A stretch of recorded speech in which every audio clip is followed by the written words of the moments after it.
Marco? Arya? Wait lang.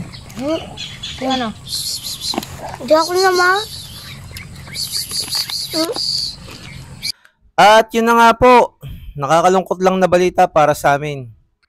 Habang nagpipiknik nga po kami kahapon, kasama yung mga alaga namin, may nangyari pong hindi maganda. Habang pauwi po kasi kami, sobrang init ng panahon. At kasama din po namin yung bunso namin na ilang buwan pa lang. Kaya nagmamadali nga po kami sa paglakad pauwi. Ang nangyari po, parang napansin namin na wala nga sa likod yung pusa namin. Hinintay nga po namin siya saglit, kaya lang po sa sobrang init ng panahon at may kasama kaming mga bata, nagdesisyon po kaming mauna na.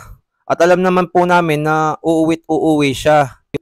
Kasi madalas naman po pagka lumalabas ng bahay yon, bumabalik naman po siya kasi alam naman po niya yung uuwian niya. Eto nga po, nakunan ko pa nga ng camera na nanghuhuli ng palaka. Tinawag ko pa nga po siya dyan eh. Sanay naman po yung pusa na to na umuwi kasi alam naman po niya yung bahay namin. At saka yung bahay po namin hindi naman kalayuan sa lugar kung saan kami nagpiknik. Halos matatanaw mo nga po dito yung bahay namin. Kaya nagdesisyon na po kaming iwan siya kasi alam naman namin na alam niya yung uuwian niya. Ang problema lang po nung tanghali na hindi pa rin siya nakakabalik. Ito nga po yung bahay namin at doon kami nagpiknik. Ilang beses na nga po namin siyang binalikan doon sa lugar kung saan kami nagpiknik at pinagtanong-tanong na din sa mga tao at kubo na malapit po doon. Ni isa po sa kanila wala daw nakapansin at wala daw nakakita.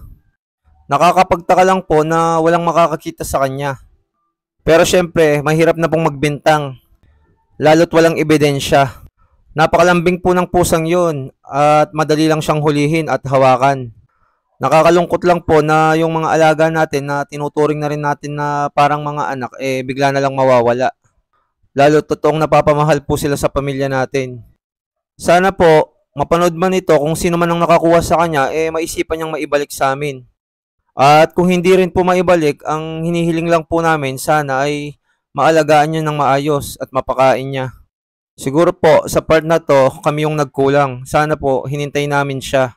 Or binalikan po agad namin kung napansin lang namin na hindi pala siya nakabalik agad. Hanggang dito na nga lang po yung video namin at umaasa po kami na sana makabalik siya sa amin. Paalam na mo ka, sana mabuting tao ang nakakuha sa'yo.